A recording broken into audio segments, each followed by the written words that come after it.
I wanted to dial in on the topic of bereavement. Um, I know that you cover lots of different things, and I think I need to have a series with you to cover all the different topics that you have expertise in. But bereavement is one that's close to home for me because I lost my brother, and I don't know of many resources out there, and I don't think sometimes the things our community say are that helpful. Um, Hmm. and so you're kind of left with this. Well, I was left with the grieving process, but not really having any understanding or support or help through that process. Um, Mm. so feel free to omit any bits that you feel appropriate, but do you mind talking to us about your experience and your journey and giving us a bit of background on this topic? Yeah, so back in 2020, I lost my dad at the beginning of 2020. I was about 9 months pregnant. I was about 36 weeks pregnant, and it was pregnant with my first child. And so this would have been the first grandchild on both sides of the family. And my dad passed away rather quite suddenly. Um, Now it's really interesting because I've seen death before this particular death. You know, I've lost grandparents, I've lost cousins, I've lost um, just other people in the family like uncles and aunties, but nothing shook me like this death. I don't think I really fully understood what grief or loss was until I lost my dad. Um, he had lung cancer, and he had lung cancer for a little while, not a huge amount of time, for about 2 years or so. And he was in remission, and then all of a sudden it came back, and we were hit with all of these words like palliative and stage 4 and blah blah blah. But never at any stage were we told that he was approaching end of life until he was all of a sudden end of life. Um, so what was quite profound about this death was that, well, he passed, but then 4 weeks later, exactly the same date the following month, my daughter was born.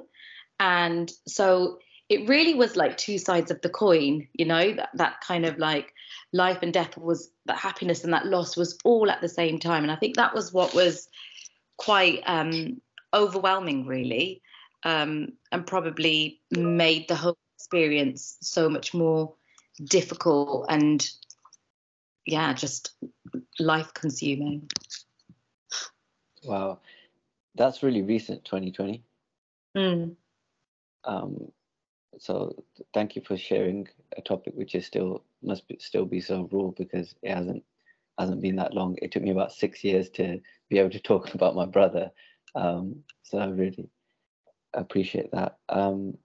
With when he had the news and when you guys found out the news, what's that process like?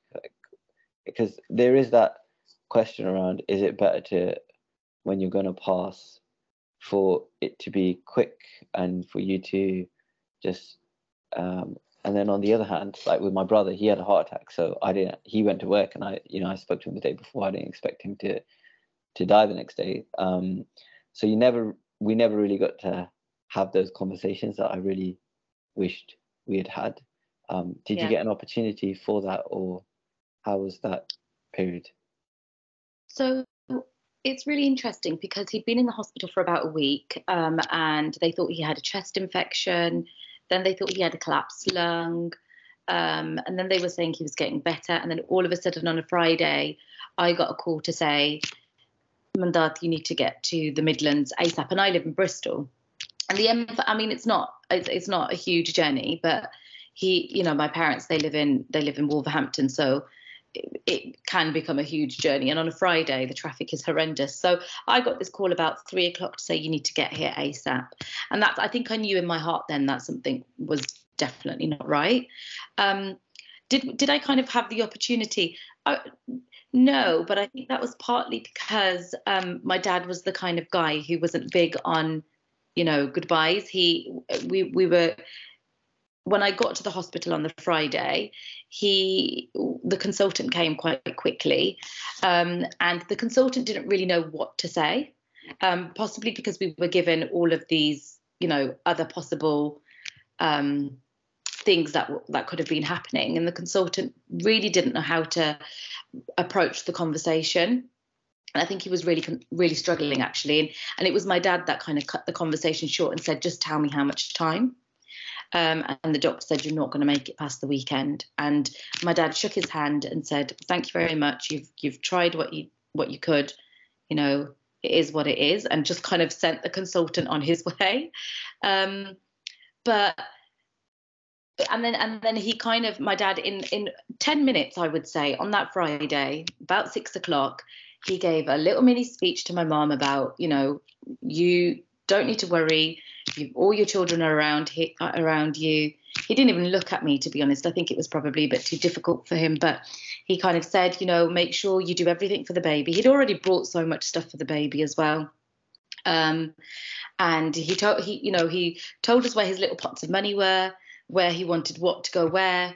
And then after that whole weekend, we had people come and visit, because when you're passing away and you're in the hospital and you've been given a time period, you can have unlimited visitors, and it's an unlimited time, like visiting time. So he was swamped with all of our family over the weekend. And actually, I kind of felt like, we had to kind of step back a little bit to allow for everyone else to kind of say their goodbyes. But there's a weird kind of peace in his death, in the sense that we could be there for his last moments, and you can have some kind of element of control of how you want that to be. And I think for me personally, my dad, growing up, he was an alcoholic, and no one ever thought he would take Umrah. Like, his family used to laugh at the idea of him ever being on the straight and narrow, like, let alone taking Umrah. Being alcohol free was, something that people would scoff at, that no, the Harbir Singh won't be able to do that. And he kind of changed his whole life around and took Umrah when I was about 3 or 4 years old. Wow. And since then, he was really he was one of those kind of people that had that undying faith in Maharaj. Even when he found out he had cancer, I was like, Dad, we need to sit down and we need to talk about it. We need to be open about our feelings. And he was like, why would I worry? He was like, I gave my head back in 1997. It's Guru Gobind Singh Ji's problem, not mine. That literally was his kind of so for me, I really felt this overwhelming sense of I need to make sure he's maintained his Sikhi so well all his life.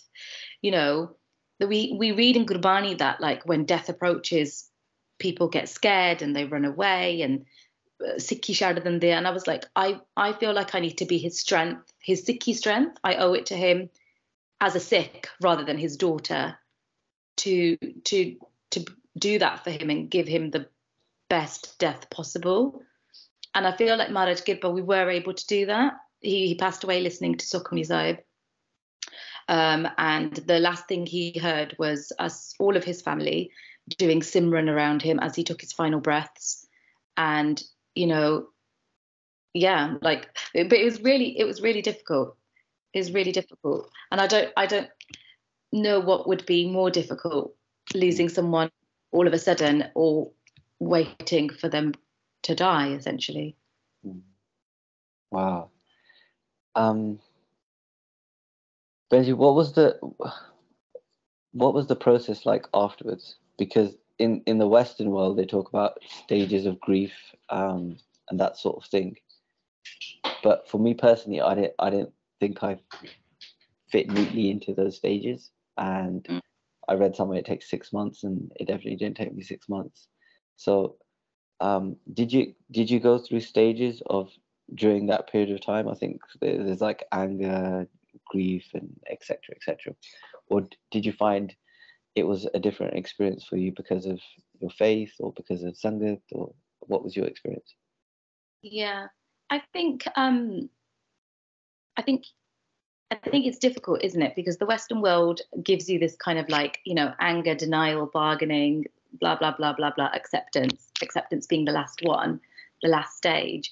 And I think it's really hard to fit into those, no one fits into those pigeonhole categories.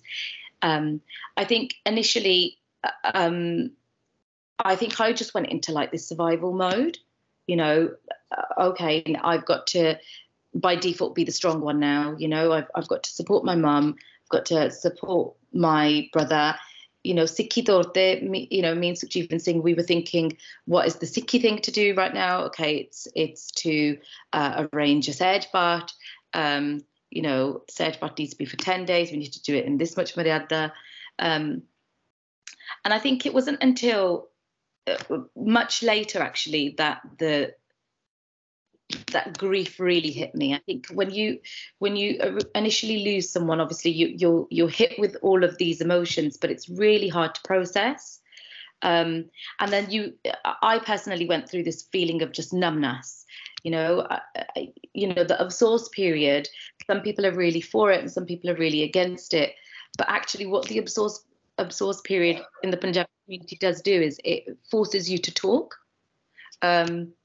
You have to kind of repeat yourself again and again, but by default you end up then processing, because you're having to communicate, even though you really don't want to.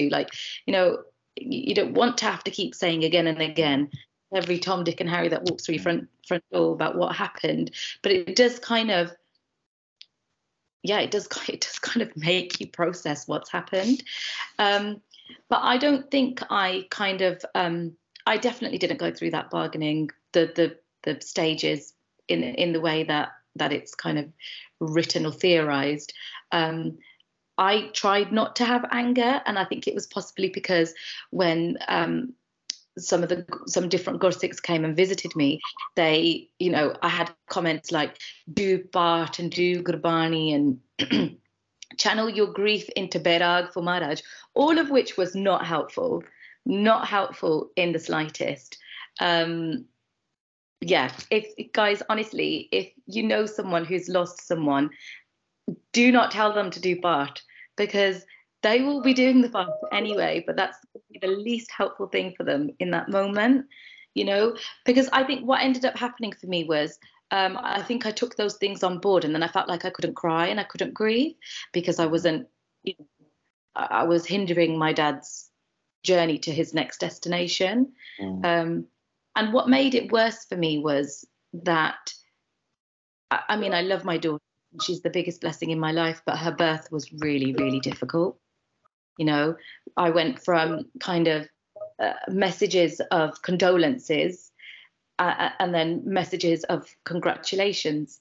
The same people that came to my house to do absorbs, a whole month later came to my house to congratulate me on the birth of my daughter. And it was such a blur and oxymoron of experiences that I think that just blew my grief into a whole different dimension. And it became something much more than grief. It became something called complex grief. And I suffered kind of PTSD symptoms as a result of that. I can't imagine. I can't imagine what that must feel like in terms of how that must really impact somebody's mental health when you've got these two of the most major events in your life happening simultaneously. In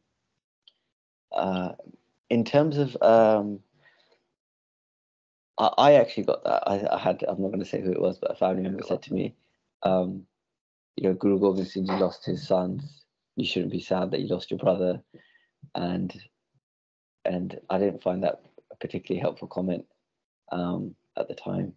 So I think, I don't know how much of it is people don't know what to say, so they just say the wrong thing, or they just say what they've heard other people say, like it's hukum, and you just, and we kind of know that, right? Like if you're grieving and you've lost somebody you're close to, you understand that it's God's will, but it doesn't necessarily offer much empathy or much support through that process. But I've noticed a couple of people that I've spoken to who maybe don't have as strong as faith as you do. They really question God during that period of time. So an example is my kids' school. There was a dad who recently passed away suddenly, and another dad was speaking to me in the car park and said, how can you believe in God when this guy was so young, his wife was pregnant, he had a little kid, and out of the blue he's just been taken. So how did you keep your faith? You've alluded to this already with your dad being such an inspiration, and you wanted to maintain strong faith to honor him. But is there anything else that helped you in terms of from a religious perspective during that difficult period? I think, do you know what?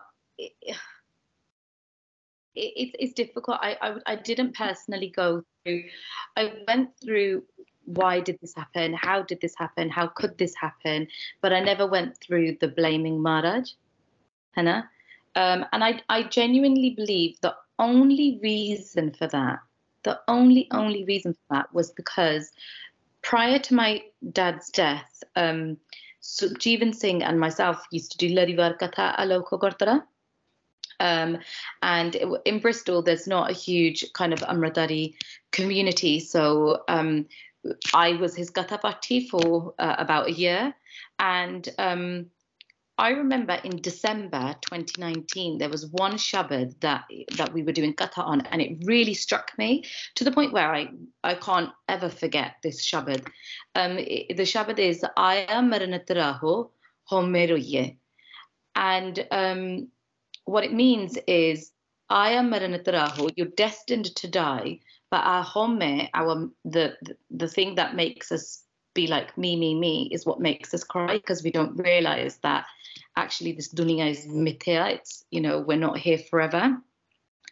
And there was a saki that went along with that Shabad, and it was about a mother who had a newborn child, and her newborn child passed away.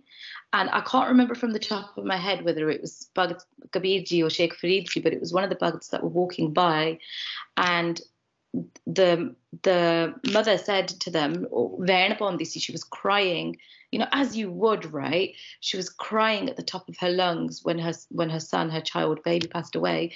And she saw this Bhagat walking past, and she said to them, do something, that you're a man of God, do something, that how can this be?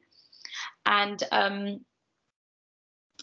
the Bhagat was like, what do you want me to do? And she said, bring him back.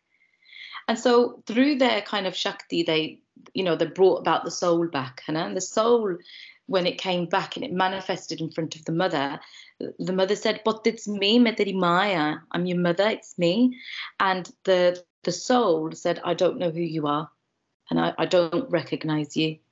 And because Gurbani tells us again and again that and then the moment that soul departs, that moment you take that last breath, and I don't know what it was, but that really struck a chord with me. And this was prior to my dad's death.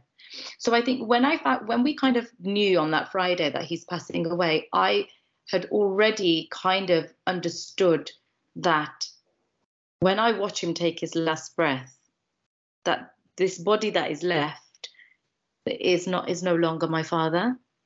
So I think there was a part of me that kind of, I don't know, it was like Maharaj had kind of semi-prepared me. But what I definitely did go through was guilt. When I would grieve him, when I would cry for him, I would feel this immense guilt that I was a bad Gursikh, that I wasn't accepting hukam, that I wasn't accepting God's will, that I wasn't, being as strong as what my dad Sikhi was, in depositing my tensions with Guru Gobind Singh Ji and being carefree. And I think that really messed me up. And that's why when people would then say it's hukam or channel that grief into berag or this, that messed me up even more, because I really wanted to cry, but it was just all locked inside and I just felt like I couldn't. And it wasn't until possibly June or July that same year where I felt like I was really struggling being a mom.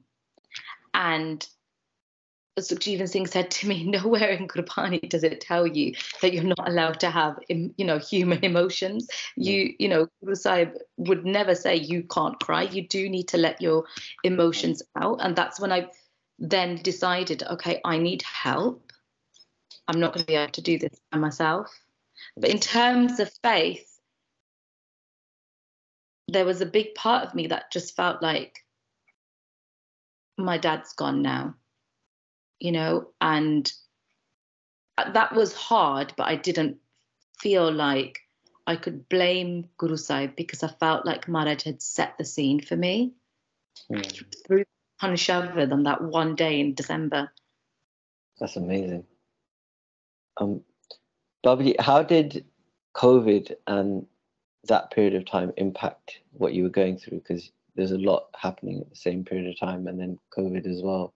And I'm sure other people may have gone through, they may have lost someone during that period as well. And there's a thing that from Coventry, and before we got into Sikhi, we were friends at university, and I went to see I was close with his gran, and she was quite elderly. She was getting close to 100. And I went to the funeral, but I kind of waited outside because there was only 10 people allowed in. And so it was a bit of a surreal experience, because you don't really get that closure when someone passes away, because you don't get to grieve with the family. You get to see the family, and everyone's wearing masks and social distancing, and it's limited to, immediate family only. Did any of that impact you? Yeah, I suppose, the thing is, my dad passed away in January, so the kind of whole initial period of kind of seeing everyone after that loss, we did have that. But I think what impacted me was the isolation that I think everyone felt during COVID, and being a new mum, first time mum as well. Motherhood can be, parenthood in general can be really isolating.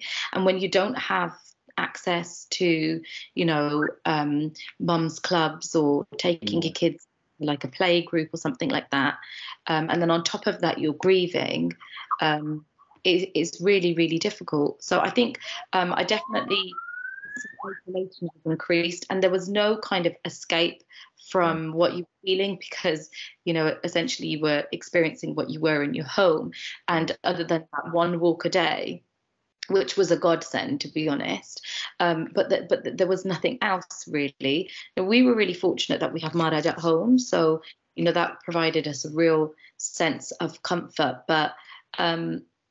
But yeah, I can't imagine for people, my Fufraji passed away in the April of 2020. And I know that, that funeral process for my Buaji and their family was so difficult, so difficult. So I feel like we did kind of have that chance to have like a normal funeral, I suppose, and Punjabi grieving process in terms of the absource. And I can imagine it would have been, tenfold more difficult for people who would have lost someone during COVID, because the isolation was so overwhelming. Obviously, for people who have experienced a loss, and they're having a period of time where they are really struggling. They're struggling with the faith. They're questioning God. I know this isn't your experience, but can you offer any advice or guidance to those people who may be really questioning their faith, just life in general, after going through something so difficult? I think it's really tough because everyone will experience things in, a slightly different way. But I think one of the key things that I would say is don't judge yourself, don't judge your feelings, don't feel like there is no right way to grieve. Some people will just crack on and just carry on with their life, and then their grief will catch up with them. Some people will take the time to sit with their feelings. Some people will question God, and some people won't. There is no right way to grieve. whatever you are going through is valid. Whatever you are going through is justified. And, you know, these things take time. I would say 2 years on, I seeked out private therapy, partially because I had to, because of the PTSD side of things. But, you know, grief just, it can't be put into one box. There's no one way of dealing with it. You know, reach out to people who, what I found was really comforting was reaching out to people who've had a similar loss. Because I found that unless you've actually lost someone that close, you really don't know. Like I realized after my dad passed away that I have probably said some really stupid things to people in the past because I thought I'm helping them, or, you know, providing words of comfort, but actually they weren't words of comfort, because they weren't words of comfort when they were said to me. So reach out to someone who, you know, who's gone through a similar thing. If you know anyone, talk about how you're feeling with them, because I found that to be such a source of comfort, being able to talk with someone who'd gone through something similar, maybe not even lost their father, but lost someone really, really in their immediate family or something like that. Being able to relate to them and feeling like, okay, I'm not absolutely losing it. You know, this is normal to feel this way. And some days, you know, your grief will feel small. You know, you'll get through your day and you'll be like, I had a good day today. And the next day, you won't be able to get out of bed. And that is okay. That is normal, you know. So I would just take every day as it comes. Bobby, it's interesting hearing you speak, because it sounds like, just from a layperson's perspective, that a lot of the things that would help when you're grieving are similar things to when you've just had a newborn, and you're like struggling, like seeking somebody who's going through the same thing or has gone through the same thing, and not judging yourself, not putting too much pressure on yourself. I think there's probably a lot of potentially traumatic situations where your advice could really help. And I think I want to interview you again at some point to talk about the mum side of things, because I think that's such a big area of what you do as well. But I really want to lean in on this topic in today's interview, because I don't feel like there's that much out there for our community on this topic, in articulated in the way that you have done, which is in a very non-judgmental way. I wanted to talk about healing. Someone said to me, and it kind of stuck, that you don't get over someone dying, you just get used to it. So what's that healing journey like, or is there things that someone can do to kind of help with acceptance and that type of thing? I think you're right. I feel like your grief, it molds with as your life goes on. You know, initially in the first couple of months, or even I would say even the first year for me, it was all consuming. You know, there was I couldn't put on Sky Sports. I couldn't hear anything from anyone about Liverpool Football Club. Literally, it was a huge trigger. I hated Mondays. The Time 724 was a huge trigger for me. Things like I couldn't speak to my chacha. I didn't speak to my chacha for over a year. I avoided all communication with him because his voice sounded so much like my dad's. And I avoided all of those things because I needed to protect myself, and I knew that I, you know, just I couldn't deal with it. I couldn't cope with it. So one of the key things that I did in therapy was identify what my triggers were, and then not judge them, and be quite accepting of the fact that that's okay. You know, I'm avoiding these things, and that is okay. I'm protecting myself. But I think with time, my grief hasn't changed. it's still there. Like genuinely, there is not a day where I don't think about my dad, which is so weird because my day is full of so many things. You know, when you've got kids, you know, your brain is scrambled thinking about how you're going to get through the day with just your kids. But he's always there on my mind somewhere or another. But it's not all consuming like it was in the beginning. Now it's kind of like, you know, yesterday, for example, we were walking back from the Gurdwara and Bag did something like, go away, Bugs. And she did this hand action. And in that moment, I remembered my dad, because he would, you know, like sometimes when he would be talking about something, he'd be like, Kera Shaddo, and he would do this with his hands. And Bag was just saying, go away, Bugs, because there's lots of bugs around. And in that moment, I was like, oh my God, Stephen, like literally, that just reminded me of my dad, you know. And it doesn't, and those, in that moment, I didn't feel pain.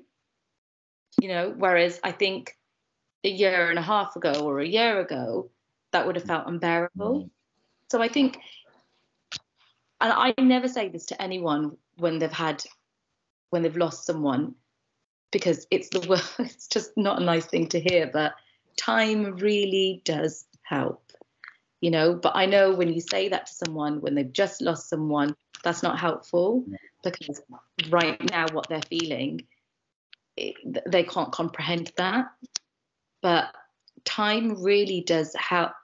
It does help you learn to live with your grief, you know. And if your grief is unbearable, if you are really struggling, you know, I got to the stage where, you know, my relationship with my husband, we were really struggling, possibly because we also had a child, but because I just couldn't communicate. And that's when I decided to seek out private therapy, because, well, we were in lockdown, so anything on the NHS was not an option. And I was in therapy for a year, weekly therapy, you know, with a clinical psychologist for a year. And it just meant that I had space to sit and talk about what I was feeling. So healing can happen in loads of different ways, but that was just my experience. I wanted to ask about therapy because, and we've segued onto that topic, because is there a particular type of therapy that you would recommend for someone going through something similar? I know your case was your case was more complex than straightforward, potentially just someone having straightforward loss, because there was a whole mix of emotions and things going on. But is there a particular type of therapy? Like, I know there's CBT, there's, you know, psychoanalysis. Is there anything that you found, techniques of which helped you? So I found during my therapy, I had something called God's going to test me now, intensive.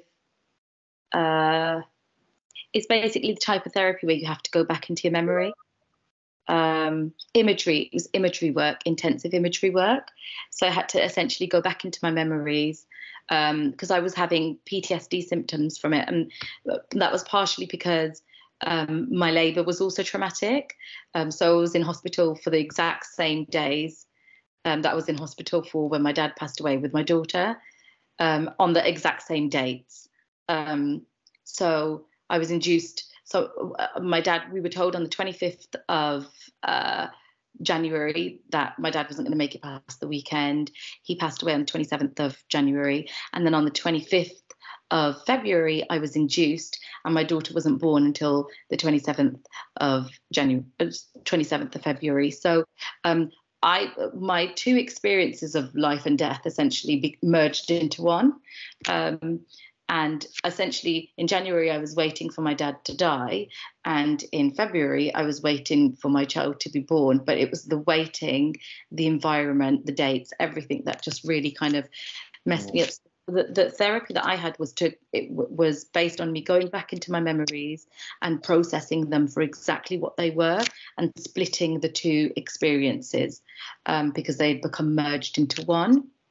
But some of the techniques that I found were really helpful were breathing techniques. So like breathing is absolutely incredible. You know, any type of breath work is incredible with helping really regulate your nervous system and calm you down. But something that really helped me was different grounding techniques, and that was using my senses.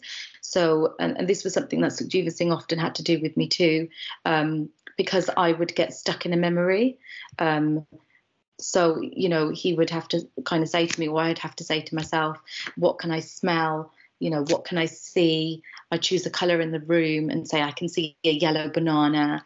I can, you know, smell paint, or, you know, I'd pinch myself. I can feel that pinch, just to bring myself back to where I was in the present moment.